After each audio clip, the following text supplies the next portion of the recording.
Welcome back to another episode of the Twin Elements podcast, proudly presented by Venture Hunting and Outdoors.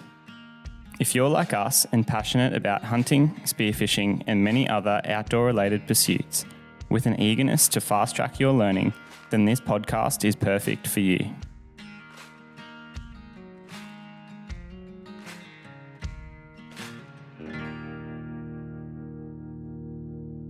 G'day legends and welcome back to another episode of the Twin Elements podcast. Today we are focusing solely on bedded shots on boars. So whether that's with the bow or rifle, these close quarter encounters often always with reduced shot angles on hidden or somewhat obstructed pigs.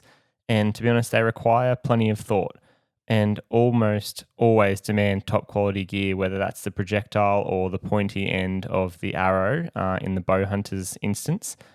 And this has all come about for us and more relevant after a recent adventure that James and I had with Dingo Creek Hunting safaris up in Australia's Northern Territory, where we were primarily chasing banteng with the bow, but did stumble across a few boars in the floodplains there of Cobourg Peninsula. And to be honest, we very quickly realised that the theme of the trip when it came to the boars was that they were all going to be bedded shots primarily. And I think this was just coming down to pairing the hot conditions, the limited water sources at that time of the year, and the tendency of these boars to want to be seeking shade and sort of shelter very close to their food and water sources. This is how we found basically all of these boars, and that was that they were all bedded up. So today you're going to hear all about the action and some of our takeaways from that trip. As always, we're also going to touch on a few FAQs, which we get sent in from you guys, our valued listeners. If you have any questions, please email us at info@twinelements.com.au or simply send us a DM on Instagram through either Twin Elements, Ayden Doumtsis Outdoors or James Doumtsis Outdoors. And as always, we will strive to answer them and get them featured on the podcast. Without further ado, we'll jump in.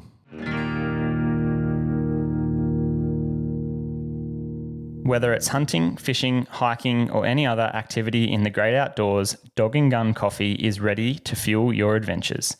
Their preloaded drip filters are a game changer and help you enjoy cafe quality coffee in the wild. Their dark roast, the Samba blend, is my personal favourite.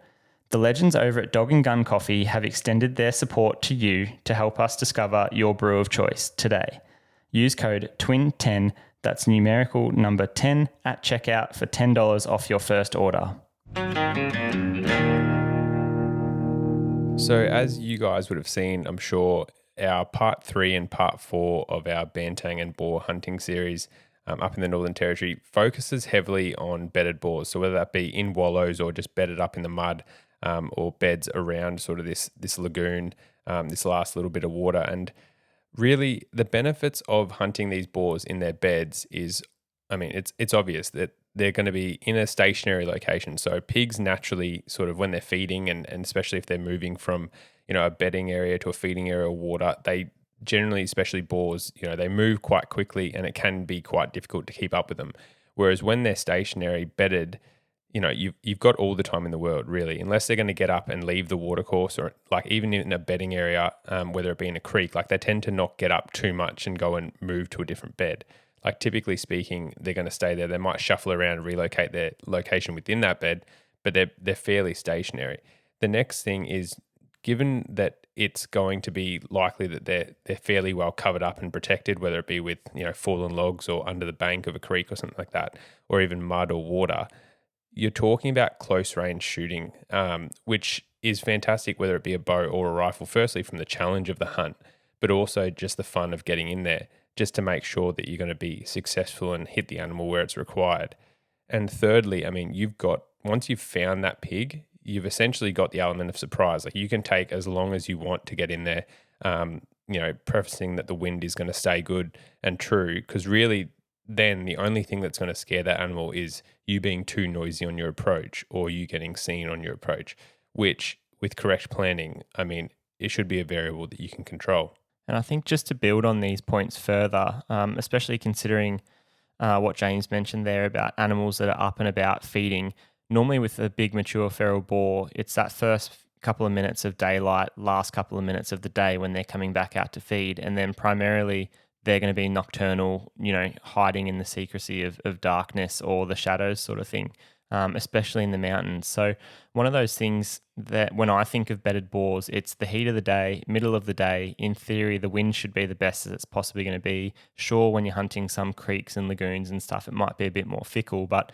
when I think of bedded boar hunting, it's the heat of the day. They're not really moving. You generally do buy a lot more time. It's a lot less, we've got to get in front of this boar and try and cut him off. And that's when you sort of obviously running on a lot more instincts and things like that, which can be really good.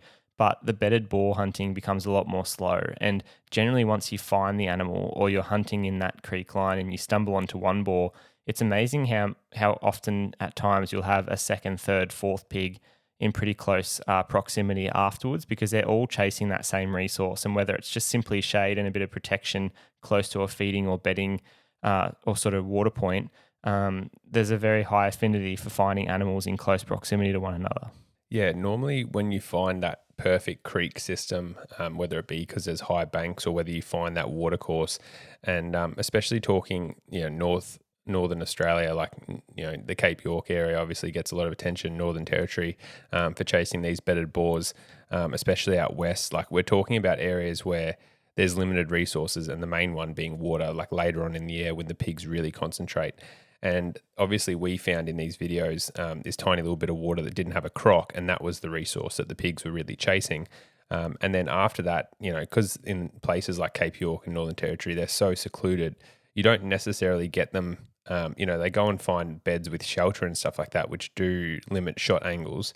But generally speaking, they're not in like the thickest of brush, like in sort of the mountains, just say when we're chasing bedded pigs. Most of these scenarios are going to be when you find them bedded, like around water or in a creek system, rather than sort of in super thick gullies and blackberry bushes and all that type of things. But the same principles apply with shooting bedded boars, as we'll discuss in a little bit. I also see these bedded boar hunts as an opportunity for you to really test how stealthy you are and how much noise concealment you can have, how well calculated your stalks, your approaches, your gear, all of these different things are, and how well they stand up to an animal that, in theory, if you do everything right, with the main consideration for me being the wind or the moment leading up until the wind's going to swirl, knowing that, it's not often going to be perfect, you need to just be as quiet as possible, as stealthy as possible, because again, you're hunting an animal that is sitting there. It's not like you get into 20 meters and then it gets up and walks away 5 meters, or it feeds away from you and stuff. And I know in the instances of, a deer that's feeding, there is a potential for them to just walk into you and stumble into you, which obviously makes that stalk a little bit easier. But as far as actually stalking in on a bedded animal, it is you against that animal. There's no real other variables except for how quiet you can be, how stealthy you can be, and then choosing like a really appropriate line. And again, trying to do all of that before in the back of your mind, that the wind's going to swirl eventually. And I think that's the one thing that sometimes gets people caught out is they think, oh shit, I've just seen this boar and he's bedded. I've got to actually get in on him immediately, instead of going, oh, if I don't walk in on a straight line and take 20 steps to the left, coming on that game trail, I'm actually going to have a better, more broadside shot or a slightly quartering away shot compared to like an arse-on shot from exactly where I've seen him in this sort of line. And just taking a second to sort of assess, like I know they are stationary in a very predictable location, but then being able to use that to your advantage is something that really, is going to play into your cards as to how the stalk and the hunt unfolds. And I think just touching on the topic that Ayden said, like that's really is a critical point with bedded boars, in the sense that people often, they see a pig and like they might have needed to walk 1 or 2 kilometers of a creek line, or, they might have needed to check a couple of watercourses before finding that pig. And the immediate assumption, and I mean, as someone that I would count ourselves as somewhat experienced hunters, like the immediate thing that our body and brain tells us is, oh, we've quickly got to get in there because like they're going to leave or whatever. But the fact is, it's like, they've probably been on that water, or especially if it's not on water, but just like bedded in a creek, like they've probably been in that bed for a couple of hours by the time that you find them. So it's like the likelihood that it's like in the minute or two that you're going to like run in there. Because often with these scenarios, like it's not like we're hunting chital deer where you're seeing them on big open areas and you're spotting them from 500. Like normally you're spotting bedded boars at 100 meters or less. So really, like closing into 20 or 15 or whatever is not like we're talking about a 2 or 3 minute stalk. So taking an extra minute to sort of, arc out and be out of cover, or, come down off the bank or go up higher, or take some time, it pays dividends in this scenario. And not rushing in, which is like everyone's first instinct, including myself. Like, you really do need to like sort of get yourself under control. And obviously on this podcast, we've spoken a lot about, buck fever and just controlling that urge and that lust and that emotion to sort of almost rush in there. And, even experienced hunters, you see it all the time where it's like, oh, quickly just like go in there. It's just like, no, like take your time, assess the animal. Okay, he's bedded like this. This is the most likely scenario. And I mean, if he does get up and move, well, it's most likely, especially in the heat of the day, he's just going to move and only walk, 100, maybe a couple of 100 meters and bed up. Like, it's not like he's just going to disappear and just start, running over the ridge. Like, you've still got him within sight. So, just taking that time, doing the best stalk that you possibly can do, which is often not just moving straight in on the bedded pig. And that's definitely where impulse control is going to be massive in these situations. Again, because you've got a pig that's completely relaxed. It's bedded, it's sleeping, it's got most of the time its eyes closed, maybe one ear pricked up, listening for danger, all this type of stuff that we'll get into in a second when we talk about, I guess, the challenges of bedded boars. But what James spoke about there about not rushing in super quickly. If you can imagine a boar that's been sitting in the sun for an hour in his wallow, completely undisturbed, maybe he's heard, domestic cattle come down, have a drink, walk away, maybe bed on the bank. The odd, masked lapwing, which is an Australian native bird, do like a little alarm call every so often when it sees a whistling kite. If you then come in over the bank and go, holy crap, there's a big boar there at 50 meters, I've got to now cut the distance from 50 to sub 20, and you take, obviously those 30 or 40 steps really quickly. And instead of hearing that lapwing, that masked lapwing, and its alarm call every 5 minutes over the last hour, if they now accelerate to an interval of every 6 seconds because of how fast you're walking or popping into their range, that boar's going to go, hold on, there's something going on here. Like, it's the same as if we're in our, bedroom and once a night you hear an alarm from a siren or an ambulance or something. It's a lot different to if suddenly there's 7 cop cars in your street with their sirens on. You're going to be getting up out of bed going, what's going on out the window there? And that's sort of the best analogy as to how I can explain it. The same goes for you take 5 too many extra steps and suddenly those cattle that were sleeping on the other side of the bank are now running the other direction and twanging through fences or breaking sticks and stuff. There's no way that boar's going to remain, unalert, unknown, beknownst to your presence. And that just changes things because then suddenly he sort of gets up, shifts, he's sort of more alert, he's listening, he starts sniffing for the wind, and there's more chance that that's going to obviously swirl, and then he's out of there and the hunt's over. So impulse control and just letting things come naturally and sort of being pretty calculated and just getting yourself to slow down a second will definitely play into a lot as to how the hunt unfolds. So one of the other big challenges that we face often with bedded boars is that the shot angles presented to us are obviously very limited. Like, it's not like when you've got a feeding pig, they might feed broadside and then they move arse on, and then you can wait and they sort of, they're front on, and then they swing back to broadside or quartering away or quartering on, like, because they're not moving and that shot angle isn't changing all the time. It's pretty much a set position. It's like, okay, this is where the pig's going to be bedded. Like, I mean, you do get the odd time where they sort of shift and rotate a little bit, which may help or, hinder your shot angle.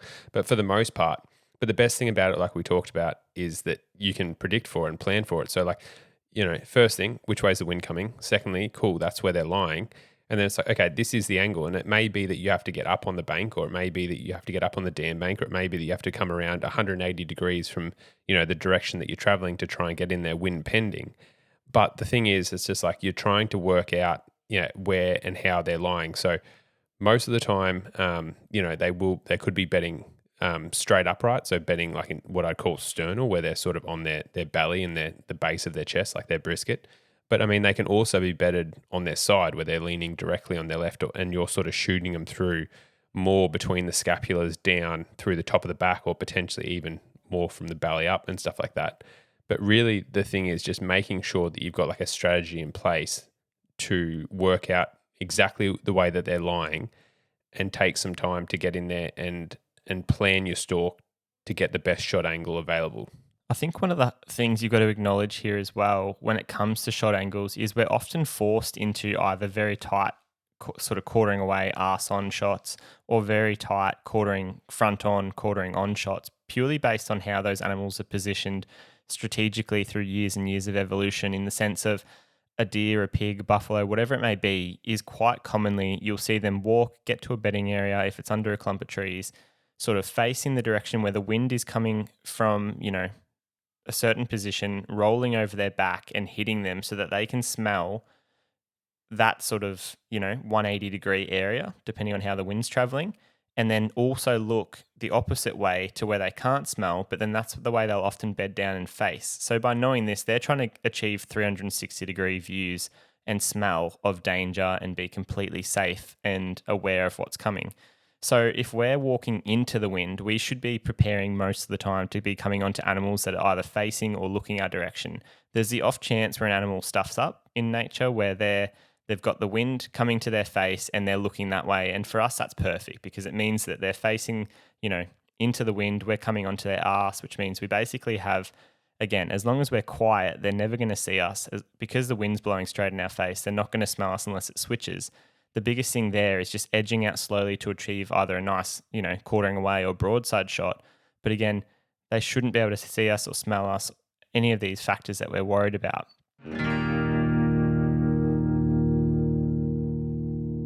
Option Archery makes specialist hunting gear. I'll never not be able to use equivalizer again. They're truly one of my favourite bits of kit. It combines a stabilizer and equivalizer to increase the functionality of my hunting strategy. It enables me to put my bow on my shoulders, which enables me to glass more when I'm out in the field. Shop both equivalizers and their option sight range today by heading to the website.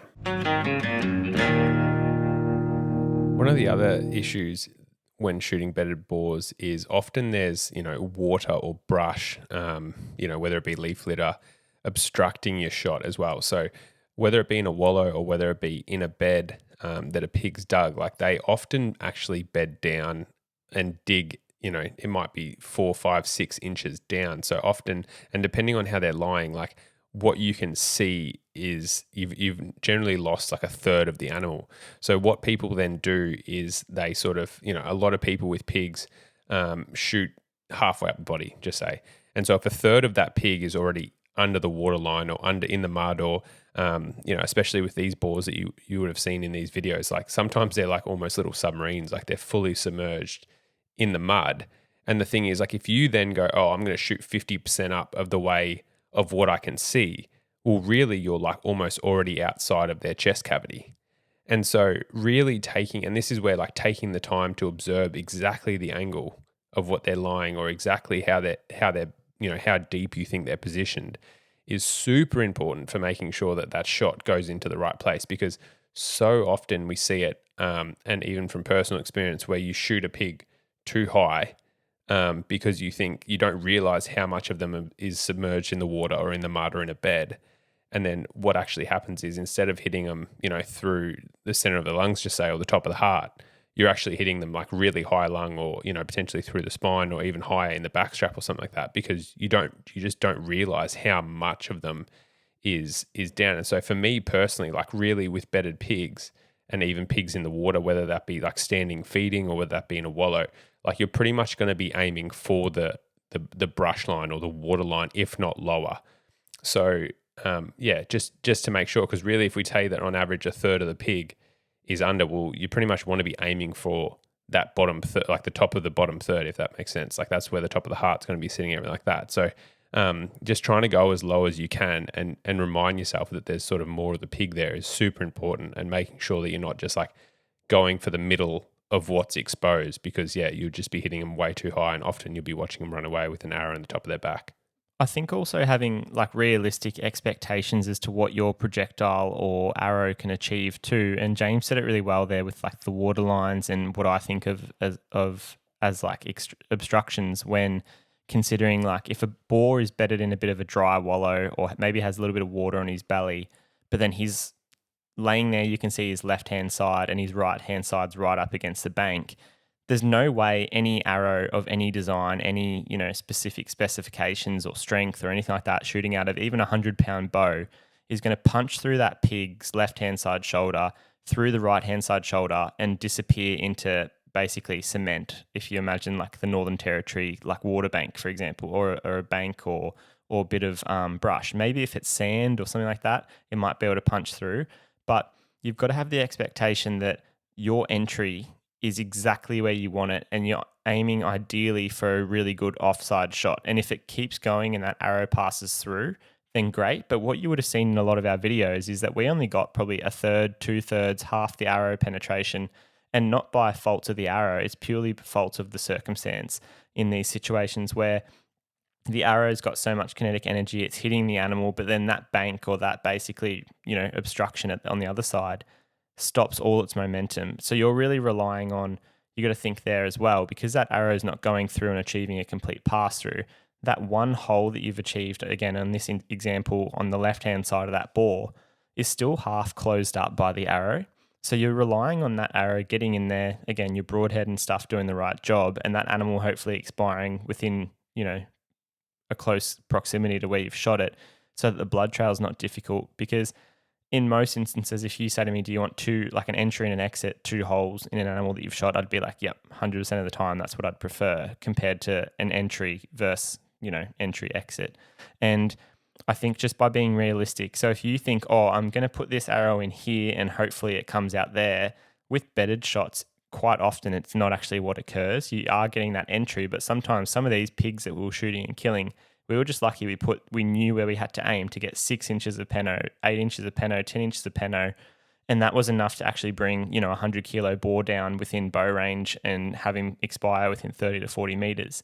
So if you're not absolutely certain on your entry point, then you have to be really, really careful, because you don't always get an exit in these situations. I think it was actually surprising for me, like we had, super sharp broadheads, but just these pigs in particular that were shooting in the Northern Territory, like most of the boars that we were shooting, as I'm sure you can tell, like they were huge pigs. Like most of these pigs would have been over 90 kilos, if not 100 kilo boars. Plus the fact that they had, a very good covering of thick mud, if not like being in the mud when we shot them. The penetration that we're getting on these bedded pigs compared to ones like I think the first boar that you see in my part 4 that gets shot, the only thing holding the arrow left in was the fletchers. Whereas when I'm shooting these bedded boars, like often I was only getting half the shaft to 3/4 of the shaft, through on the entry side, and it was just sort of poking through on the exit, just purely because you've got the extra mud in there, which is obviously going to dull the broadheads on entry, and just trying to get through more, like body structure, I guess, in the sense of when pigs are bedded, their anatomy is very like closed up. So when you've got a pig standing there at 20 yards and you shoot them, well, their humerus muscle and everything and their shoulder and everything is extended, like it's in the most open position possible. And often, you may break through a scapula. Like if they've got the leg closest to you forward, you're going to go through the fighting pad, you're going to hit the ribs, you're going to go through hopefully the top of the heart or the heart, and then you're going to go through the ribs, and then you might break like the offside scapula or something like that.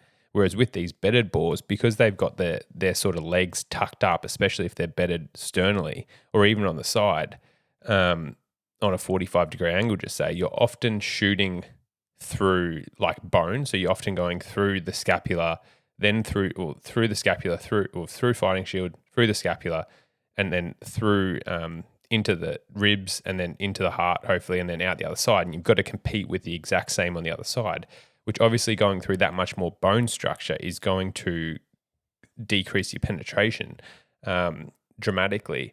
And it also sort of decreases your shot angle in the sense that or shot opportunities, I should say, in the sense that, yeah, there's some angles, and that's where like you're talking about good gear, like a pilot cut, obviously talking about bows, was designed for shooting these bedded pigs, because if your shot angle is too steep, like I've personally seen where people have tried to shoot really steep shot angles with, just common broadheads and watched broadheads skim off the arse of pigs. It's probably a video I should put up on Instagram. But yeah, like I've got this video of someone at 20 meters that goes to shoot this boar, and it literally like skims off it and then goes into the bank, and like this cracking boar just runs off. But that's where like having good equipment, especially for bedded boars, like I said, like the pilot cut was designed so that when the back of like the broad, like when it's skimming along the ribs or skimming along the top of the flank of a boar, just say, that the wing essentially of the pilot kite, if you look at it like a plane, actually instead of it just skimming along and running along, like it actually digs it in, and then that's where it like changes the angle of the arrow and actually gets it to penetrate. And hence why, obviously the guys at Cobourg who specialize on bedded boars designed an arrow, or sorry, I should say designed a broadhead specifically for this. I think with emphasis on the anatomy of these boars is super important. That's where, like, obviously when we talk about broadside shots, most of us think on a standing animal, where, again, a lot of the time, one of the reasons why most people like a broadside shot is because we have the ability to watch that, if we're, again, looking on it on the left-hand side of the animal, we watch that left front leg moves forward. It opens up the vitals even further, less bone and things to contend with, really allows for the heart and lungs to be, accessed more readily from that left-hand side. But it also gives us a point of exit to aim for that right-hand side or the offside leg. And I think that's why people go, oh, broadside, yep, best shot in the market. Whereas, on a bedded boar, for example, a broadside shot might actually be the most amount of bone. Whereas if you think maybe if I can get 5 steps back and not have it too tight quartering away and still have a nice quartering away shot where potentially, say you've got, just for the sake of this exercise, I'm sitting in front of, the podcast gear here. And if I outstretch my hands just in front of my face there, if you were to try and come and basically tickle me or put something through my rib cage, if I have both of my arms out extended in front of my body, it's pretty easy to come in and access my ribs and obviously my vitals. The second I just simply bring my elbows back, as if to give myself a bit of a hug or just squeeze my chest, like my hands are now on my pecs, just simply by putting my arms on my chest, my shoulder has come in really tight to my body. My elbows are flexed and right up along my rib cage, basically from, the point of my hip is now all covered up to my basically shoulders. And if you were to come and try and tickle me, one, you're going to have to try and get in under my arms and elbows and things just to access my ribs. But it's so much more difficult because, again, like I'm now putting pressure, and if I was bedded and laying on that, it exacerbates that even greater again. And I think that's where a broadside shot on bedded pigs is still really, really difficult. And again, if you can like get in there and glass with your binoculars and be like, oh yeah, he's pretty much broadside, but his elbow's not quite tucked up, or I can creep it in behind the scapula there, or his left leg's flicked forward or whatever a bit further back, and you can get in front of the shoulder. There's so many different avenues to get in there, but just being able to sit there and assess and really go, this broadside shot is not a typical, easy case broadside shot like a standing animal. There's so many more factors. And that's why I personally, again, as I was saying earlier, really like the quartering away, where if I can get behind that shoulder and elbow that's flexed right up and just slightly enter that broadhead in our situation as bow hunters in behind that front leg on one side, still aiming for the offside on the other, it just removes that whole leg, meat, muscle, bone component. And as long as you can get into the chest, then it's only competing with like chest wall. And again, that's still in a big boar. You got fighting shield, mud, muscle, meat, all this type of stuff, rib cage, and then, obviously the contents within the thoracic cavity, which is the heart and lungs, which we're wanting to hit. And again, that's where knowing your gear and knowing how much peno you need just to at least hit one side of the lungs, potentially heart, is going to be important. But we should all be striving to get, a pass through, or at least hit that offside shoulder and try and get that to come into play where we're achieving double lungs. Because some of these big boars, like as James was saying, are 90, 100 kilos. They'll even run through, if you shoot them bedded in water, they'll run through a 30, 40 meter billabong, get out the other side and run a couple hundred meters super easily, just on adrenaline and sheer muscle size and determination to live, even to a really good one-sided lung shot. And I think that's where it's really important to know your gear, like what Ayden was saying, and just know how much sort of penetration you can get. Like if you're shooting a lighter arrow or a lighter, bullet, like I'm assuming most people hunting boars and stuff are going to use appropriate caliber. We're not going to pretend to be marksmen in terms of giving, rifle caliber suggestions and stuff like that. But you want to use a fairly sort of heavy bullet. Like, I mean, if you're hunting creek banks, you're not expecting to be doing a couple of 100-meter shots. Like it's all fairly tight scenarios, whether it's with a bow or with a rifle. But yeah, especially like making sure you've got enough gun or enough bow, like using a 50-pound bow and a light arrow. Like, I mean, you can you can certainly, like, it's, if the pig was standing, you can certainly penetrate easily through a bore, but it's just making sure your broadheads are incredibly sharp. And just trying to avoid that bone, like Ayden was saying. But equally, you also don't want to go too far the wrong way and make it too steep of a quartering way angle. Like, there is very much a sweet spot because, like I was saying before, like, you sort of do get less penetration when they're bedded. And especially if they're in mud and stuff like that, where it's going to dull the broadhead quite quickly. So yeah, just taking into account that, you want to make sure that you get your arrow or the bullet in where it needs to go to make it a lethal shot. Originating in Texas, USA, Numa Outdoors has formulated a durable, breathable, quiet and comfortable camouflage lineup for all terrain, seasons and pursuits. You may have seen us across our socials running the new Renegade lineup in our recent Northern Territory adventures. That's because the Renegade lineup is perfect for early season, hot and humid conditions in the heat. We're pleased to announce that the Numa camouflage lineup is stocked exclusively by Venture Hunting and Outdoors here in Australia and available now. Head to their website to check out the whole range today.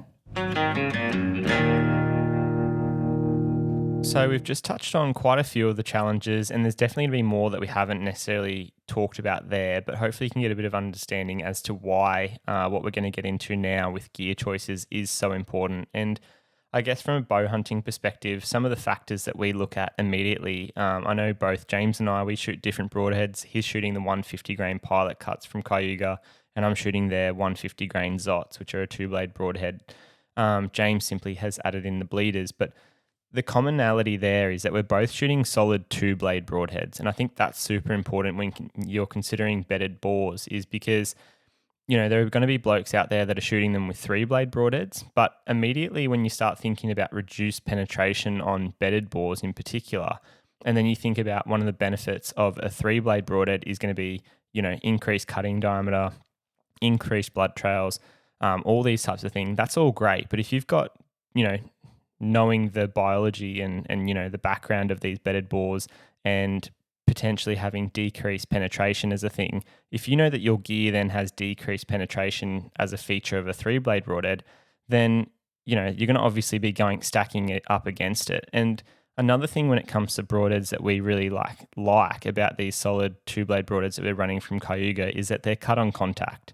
There's no hit the animal, deploy blades, all these type of things. And that's where I think mechanical, even expandable heads, when you're factoring in just matted hair, fighting shield, all this mud, water, potentially sticks and things lying very close to the animal, a bit of debris, brush if they're in a sort of obstructed sort of bed.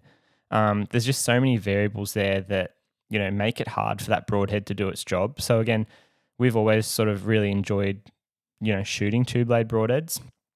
We just find the ease of sharpening, all that type of stuff, and then putting it in the right place is, going to be key to achieving the results we want. And that's why I think for bedded boar hunts, and if you're going up to Cayuga broadheads, there's going to be opportunity to shoot, lighter frame pigs in a swamp if they're standing up broadside or something like that with 3-blade. Yep, that's great. But for those like stalks on bedded boars, I think if you're going into it with a 3-blade broadhead, you're going to be more prepared for, not the results you want and potentially losing animals, having it skim off, getting less than adequate penetration and ultimately losing game. And that's just one of the key things that I'd really like to talk about there. And then obviously you've got things like arrows, which I'm sure James can sort of talk about a little bit.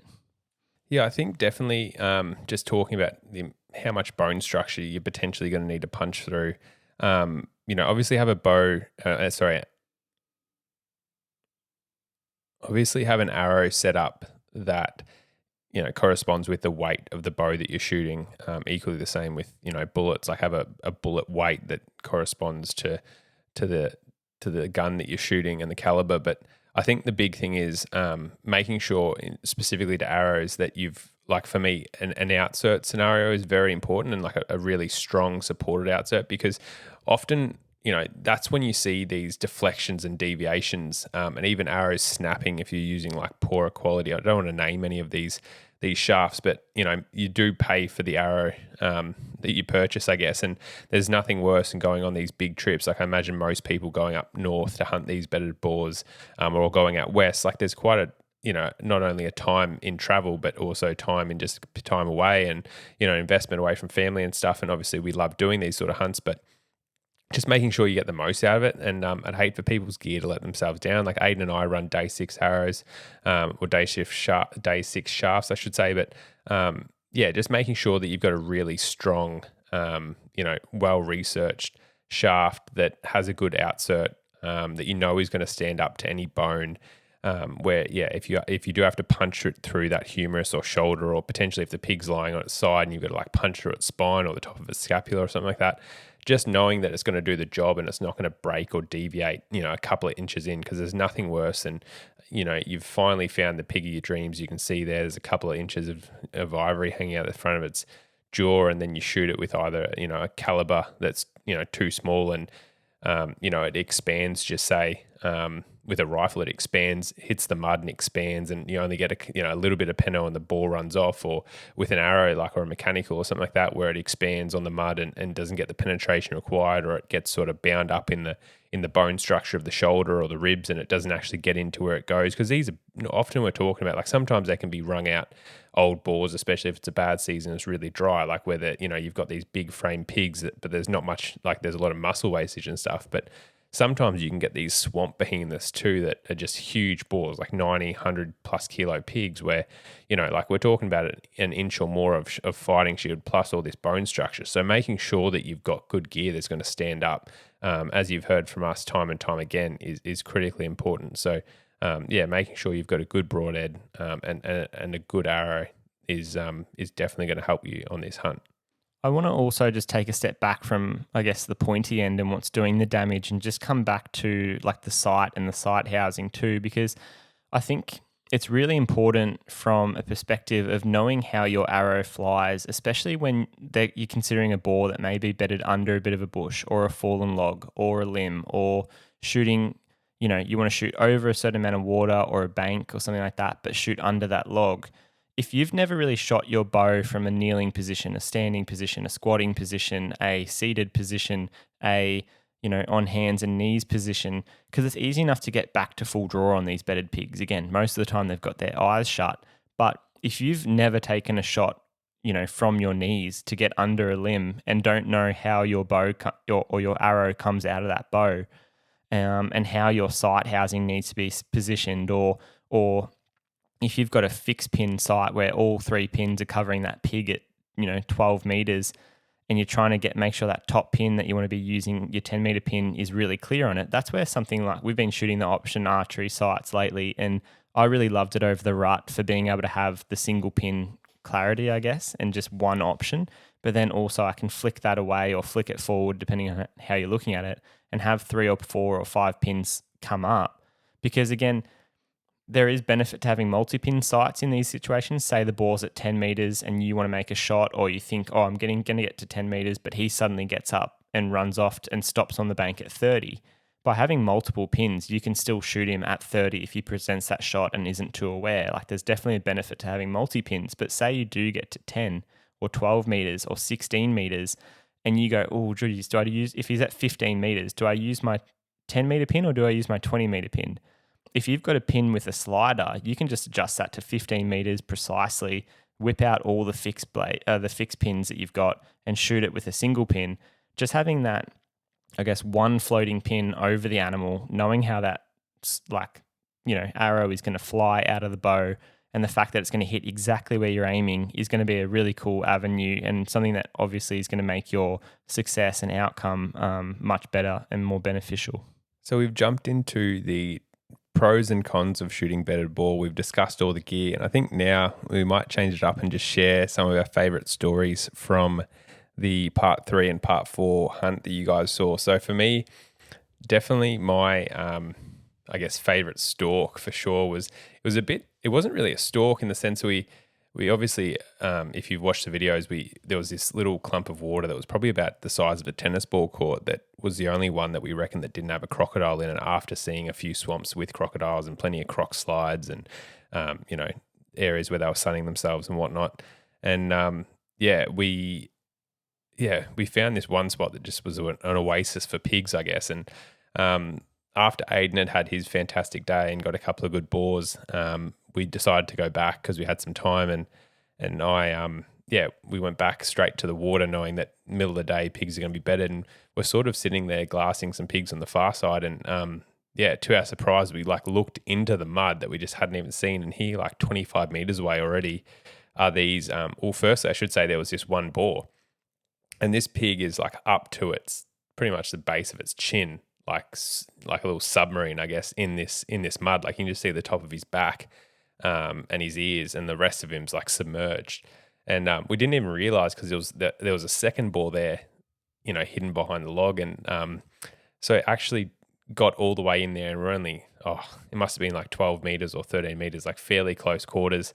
And really, it's just waiting for that shot angle, like what we've said. Like they were so deep in that mud that it's like, I could, unless I was standing, up in a tree shooting down, like there was really nothing that I could do. And you can often see in the video where I actually get up on logs to shoot these pigs, just trying to improve that shot angle, and get a little bit more, sort of into the right area, I guess. But for me, it was just really cool to stalk in on these boars, and you're pretty much sitting there 5-10 minutes waiting for them to give you the shot that they want, and you saw them shuffling around the mud, whatnot, and to shoot one pig from one location. To be honest, I didn't get a heap of peno, but I knew it was in the right spot, and especially having that pilot cut with the bleeders, like it does make very big holes and wound channels.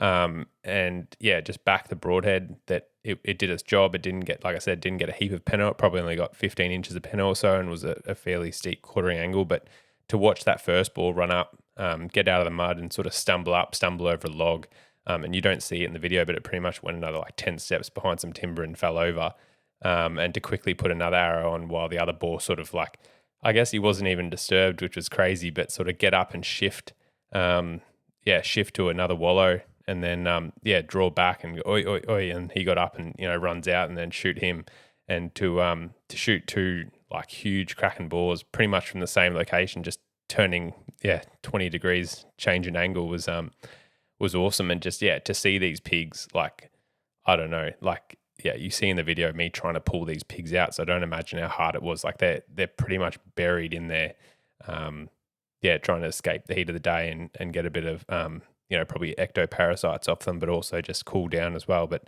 it was just an awesome experience to be able to hunt them, but pretty awesome hunt as well.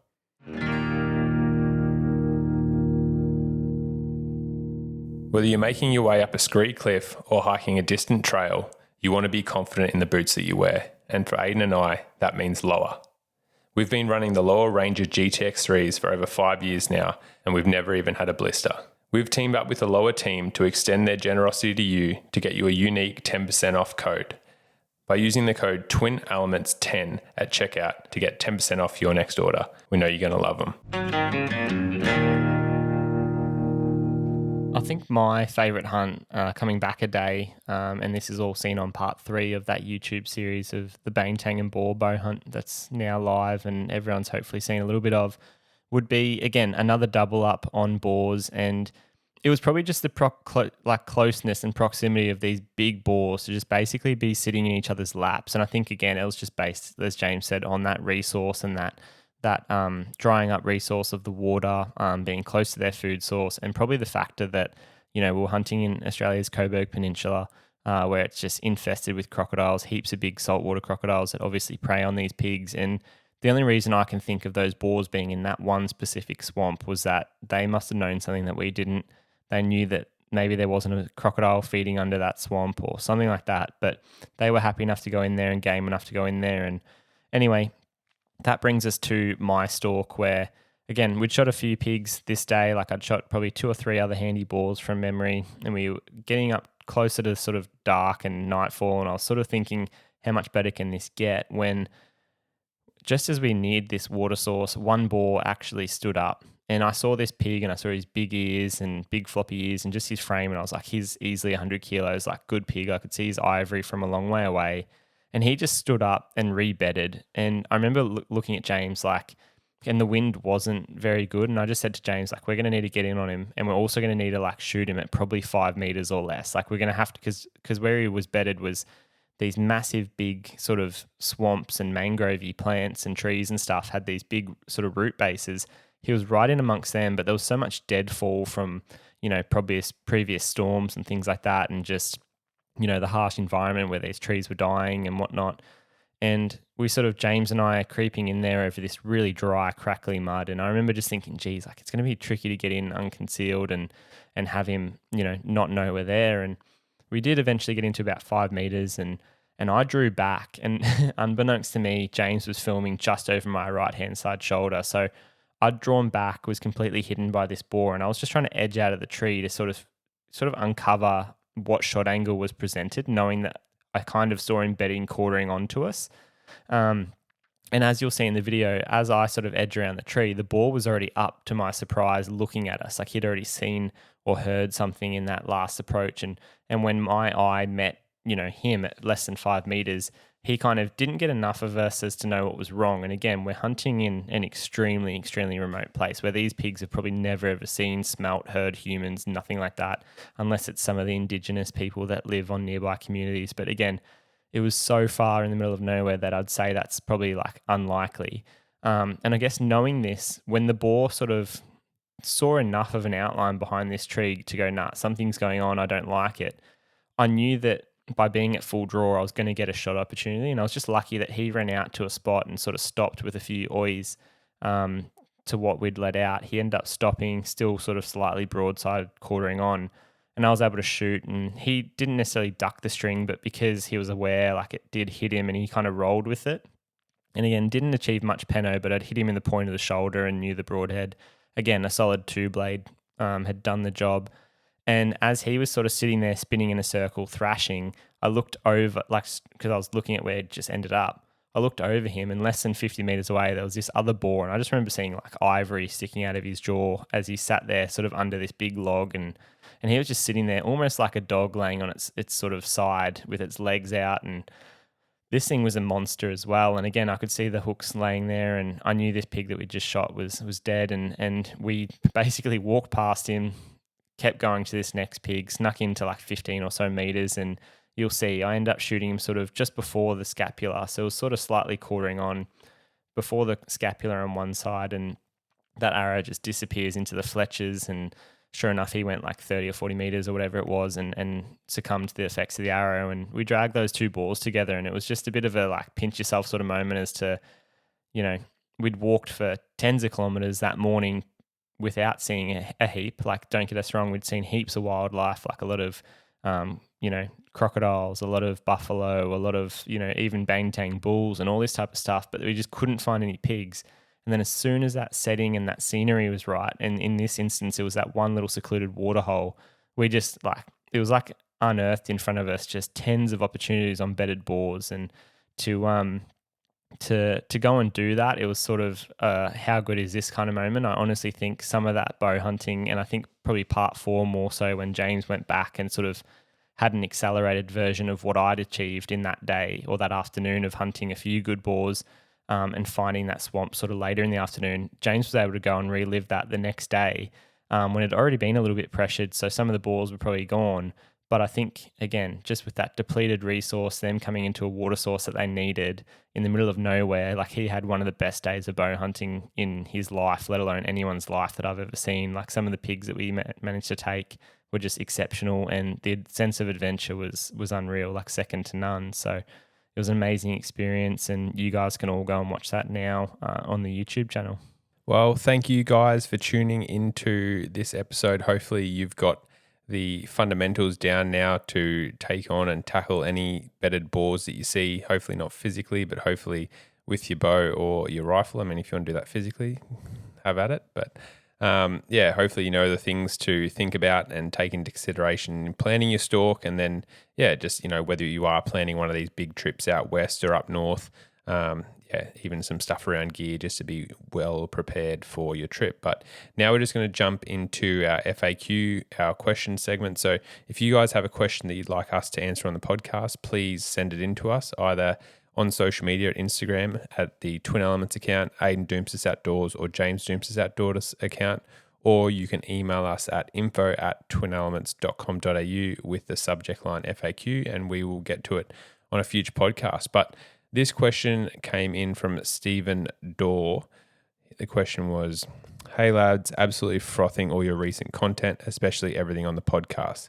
One topic which I'd love to hear about from you guys on the podcast is bow hunting sambar.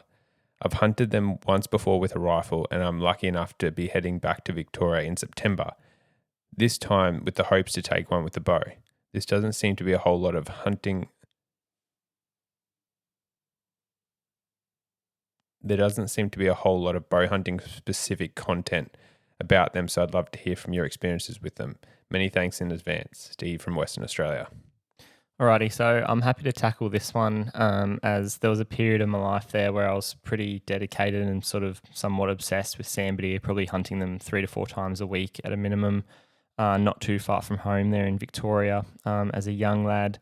And honestly, my biggest tips, without getting too much into the detail, just because I could talk about sambar deer forever, and we'll probably end up doing a future podcast specifically on sambar deer and some of their habits and things. But my biggest advice come September, knowing that that's most likely going to be entering their rut, if not peak rut would be September for most places around, Victoria, southeastern Australia, going into October, would be sort of, as a bow hunter, like in my mind, either ambush or hunting and slowly moving through their travel routes. I think bow hunting their bedding areas, just with all that thick tea tree and dogwood and stuff like that, would be quite difficult. But I used to honestly go out all day, and what I would sort of rely upon, I guess, would be just my knowledge of where the hinds were bedding, and then also where like things like wallows were, where rub trees were, preach trees were, all this type of stuff, and trying to work out that, okay, the rut is unfolding before us. It's like any animals. The males, whilst they may not live with the females, are going to be wanting to live close enough by so that when these females come into season, that they're going to want to be checking out, these hinds, coming in, servicing these hinds, and that's going to increase, one, their just, receptivity to being out in daylight for longer, because often sambar deer are quite secretive and, elusive. And I think for me, I remember there was not a statistic or anything, like it was just my observations, but say from, January through till August, I'd seen maybe 3 or 4 stags over that period of time, and I'd been hunting quite a lot. And again, I knew where all the hinds were. I knew that in that gully under that patch of tea tree, that hind would live with her fawn. And then there was often, half of the time that I'd go there, there'd be a spiker with them, and half the time that spiker would be elsewhere. And, go to the next gully, and those 3 hinds lived there, and that second hind lived over there on Sundays. So like I really did have this herd sort of patterned where I was hunting. As soon as September came around, I remember it went from like, not seeing a stag on most trips to, in the month of September, seeing something like 11 stags of varying sizes, with a couple of them being mature. And this all happened in a very quick window. And like some of the things that I noticed firstly were, September's a great time.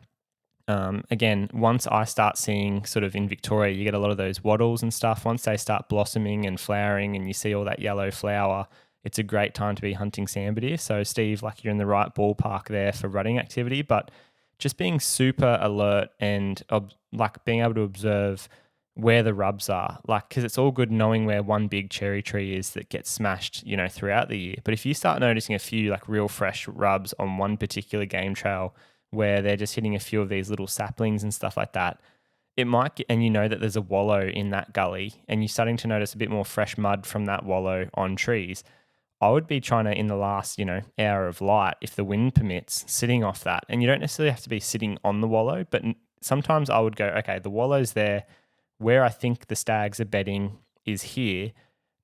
By the time a stag leaves his secluded bedding area to get to that wallow, it's often in the, secrecy of darkness or nightfall. So if you can, as a bow hunter, maybe start at the wallow 2 or 3 hours earlier and super slowly, I'm talking like one step at a time, be on a really good game trail, prominent game trail, maybe 2/3 up the ridge, 1/3 off the top of the ridge or something like that.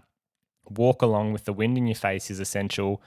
And again, you want to be walking one step and glassing. And I emphasize glassing massively because I know a lot of people with sambar deer go, it's the same as the Northern Territory. They sort of lose their optics because they go, nah, a buffalo bull's massive. I'll be able to see him in the open easily.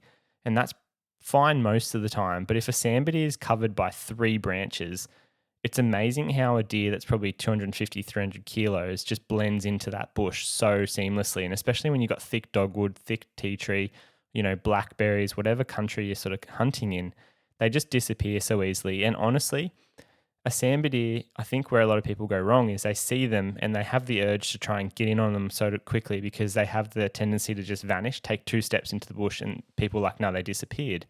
And I think what happens is people then take 10 steps too quickly, trying to stalk in and cut the distance on that stag without realizing the stag's literally taken 2 steps and he's standing there just listening and being very alert to their surrounds, like what sambar deer do. And they've watched you come in, often walk past them, and that's when they bark and they'll let you know, like, hey, mate, you literally just shit the bed. You've walked past me. I hadn't moved. If you'd have been slightly more patient, controlled your impulses, and just, maybe glassed a little bit more and kept better track of where the animal is, you're going to have better odds of success. But my biggest thing there, if you can take away, would be just walk the game trails super, super slowly and let, like, the stag's going to be moving, more active, more prone to being susceptible at daylight hours, and that might give you an avenue to taking one. I know for me, I shot a couple of stags, being, happy to shoot them slightly quartering on as they're walking towards you on game trails. And again, I'd seen both of these stags that I shot within a 4-day window, and my ability to sort of change course undetected, drop down 10 meters onto a better game trail, and then stop at a tree was what sort of secured one stag. And I let him walk the last, 30 meters into me where I shot him at 18 meters. Whereas if I had to try to sneak in from, 50 or 60 or 70 where I saw him into 18 meters, I would nearly say that's half impossible with sambar deer. Like, unless the circumstances are perfect, to be able to stalk into bow range is extremely hard, but being able to sneak in close enough and letting them take the last few steps and almost intercepting them is definitely achievable, especially, come September. The bush is often pretty crunchy, pretty dry, like haven't had as much rain and stuff like that. So it can be quite hard when you're hunting, these deer that have got ears the size of, small dinner plates as well. Well, hopefully that answers your question, Steve. Best of luck for September. Hope this podcast gets to you just in time. But honestly, we will definitely get another podcast out on sambar deer and just, certain tips and things like that. We love talking about all the different deer species, but that should hopefully give you a bit of enough direction for now into trying to secure a nice stag.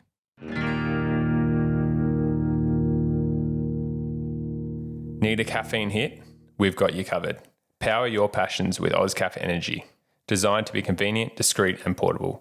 These small caffeine pouches pack a punch and will get you out of those lows in no time. Place one of the pouches under your top lip for rapid absorption, which will have you performing your best in no time. With added benefits of 0 calories and 0 sugar, there's nothing to lose. Use code TWINELEMENTS for 10% off your next order. Well, thank you, legends, for listening to another episode of the Twin Elements podcast. We really do appreciate all your support, and hopefully you're getting plenty of tips and tricks and learning lots from this podcast. We do try and cover a fair few different topics, and as Ayden said, we will get to sambar in the future. There's just, a lot of hunting to do in Australia, here in New Zealand and abroad, and we obviously want to cover it all. So stick around. There's going to be plenty to learn, and thank you for your support so far. We like to reward you guys for listening to this podcast, and in doing so, that's why we've created the Twin Elements podcast code, which gives you guys 10% off our prints on our website. So there's 40 prints there. There's, specific wildlife ones where it might be birds, all the way up to, Northern Territory themed stuff, elk themed stuff, deer, of all different kinds of photos and whatnot. There's an incredible range there of quality prints. So make sure to check them out on the website and use that Twin Elements podcast code to get 10% off on your order. And that's just us wanting to thank you guys for supporting us through the podcast. We really do appreciate it. As you guys would have heard over the past month or so, we've been releasing plenty of films from our epic Northern Territory bow hunting adventure. These are all available on the Twin Elements YouTube channel. It's been growing really, really well with plenty of people subscribing, and we would urge you guys to do so. One, just to keep up to date with all the content, but secondly, it helps us massively, obviously fighting things like algorithms and whatnot, and, hunting being a bit of a minority. if we can keep growing this viewership, it's absolutely massive to us and keeps us, powering our adventures. Even little things like liking, commenting, letting us know that you're liking the content and stuff like that. We see all the comments and we really do appreciate it all. Hopefully this specific podcast gives you guys a bit of a taste for the bow hunting bedded boars, and hopefully James and my story on, those boar doubles gives you guys a bit of motivation to go and watch those. But more specifically, part 3 and part 4 of our recent banteng and boar bow hunt are the ones you guys want to watch, just to see what we're talking about when we're talking about, reduced shot angles, boars in the mud, the effects of, mud and different shot angles on pulling up a broadhead or an arrow. There's basically a ton of real life examples there, where you can see us shooting a few hefty boars from Australia's Northern Territory. And lastly, you're on here already, so if you guys could please, I'm sure you all subscribe, but also remember to review and rate the podcast. It just helps, like what Ayden was saying with the algorithm, get shared to other people that obviously we think are going to be valued listeners and appreciate the content we put out there. So please remember to review and rate the podcast. Thank you all again for the support and the love that you guys show us across all our platforms, whether that be on Instagram, Facebook, YouTube, or here. We appreciate it all. Recently, we've just done the Venture Hunting and Outdoors Expo, and a heap of you legends were there, came down and said hello. And it's just great to be a part of such a beautiful hunting community. And we appreciate all the support and all the kind words that we get from you guys. It makes all those long hours sitting behind a laptop, editing videos or podcasts or doing these podcasts a little bit easier. But yeah, we do really appreciate it. So thank you very much, guys. And we'll catch you on next week's podcast. See you then.